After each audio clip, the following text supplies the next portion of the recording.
Just 2 days ago, I was able to finish running a 10K every single day in the month of November. And I'm actually kind of surprised about one thing in particular, which I'll get to. I just wanted to talk a little bit about why I did this and then get to the benefits and why I actually think everyone should do something similar to this, even if it's not a 10K, but we'll get to that in a second. I originally did this challenge because I have a group of friends that do stuff like this. We do fun, weird challenges all the time, like who can get the most vert in a day, or run a 10K every single day in November. And we get a little bottle cap, which is fun. I have some upstairs. I should have brought them down, but it's a fun little award thing. And I've done this in the past. I did this 2 years ago and had a really good time. It was much more difficult then than it was this time around, which was kind of surprising because actually what happened after, excuse me, after that 10K every single day 2 years ago in November, I did what we call sudden death December, where you add a kilometer on to your run every single day. So December 1st is 11K, December 2nd is 12K. You do that until there's one person left. And so I got to something like 52, 53K, which is roughly 32 miles, and then I just got burnt out. Like, I obviously had been running a ton, hadn't had a rest day in over, long time, really long time, a couple months. And technically, I was actually in the middle of my running streak, which I did. I went for 933 days. And so I was just totally dusted. And so then I decided to take some time off, and it's been kind of a struggle getting back into running. And this is what surprised me, is I only started getting back into running maybe 3 weeks, 4 weeks before we started this 10K challenge. And I thought it was going to be much more difficult. The only difficult days were really when I did something stupid, like got really drunk the night before, which happened a couple nights. It was my mom's 50th birthday, so we had some fun and Thanksgiving. Or just if I stayed up the whole night, which I kind of do every once in a while. I don't sleep the best.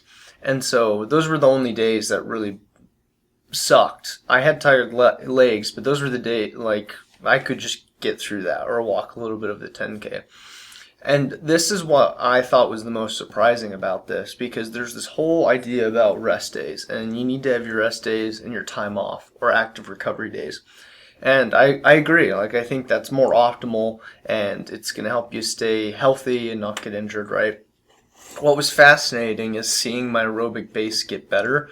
So meaning I was able to run faster at the same heart rate, and I hadn't taken any time off really. I'd been doing at least 6.2 miles every single day.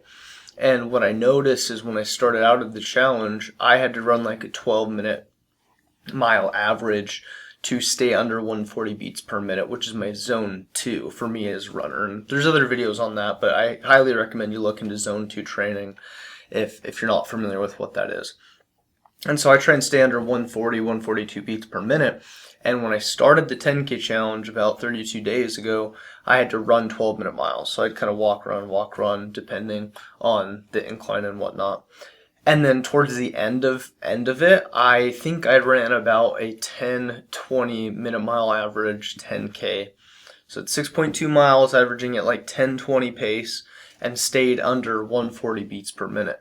And so that was fascinating to me, because I think what's important about recovery, your days off, is it gives you time to repair and to gain fitness. Because if you're always killing yourself and you never have the time to recover, you might be able to do it even if you don't get injured, but then you're not as, the fitness isn't as climbing or improving as much, right? And so I was kind of concerned about that as I'm getting back into running, of like, is this going to make me fitter and more, give me a better base and get me faster at a lower heart rate?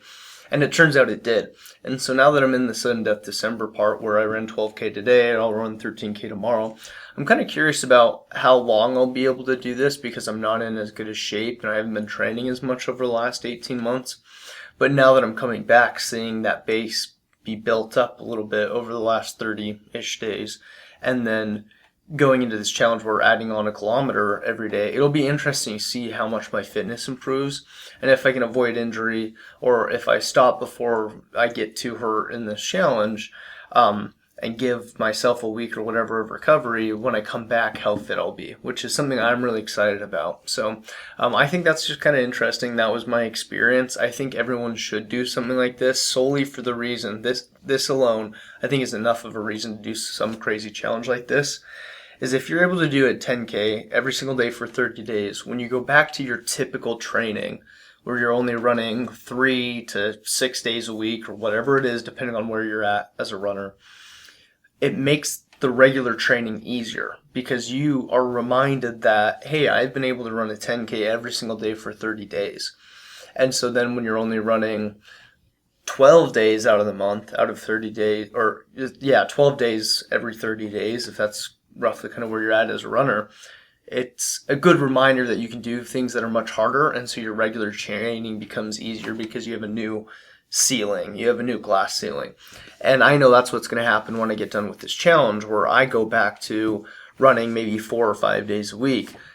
Even though that's still a lot, it's not as much as 7 days a week. So I think if you did something like that, you did a crazy challenge like this, and then you went back to your normal training, it becomes mentally easier.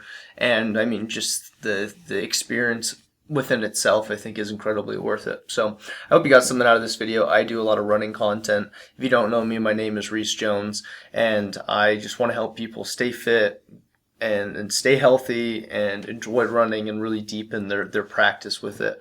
And so if you like that stuff, subscribe. If not, I still hope you got something out of this video, and I hope I get to see you in another video sometime soon. Peace.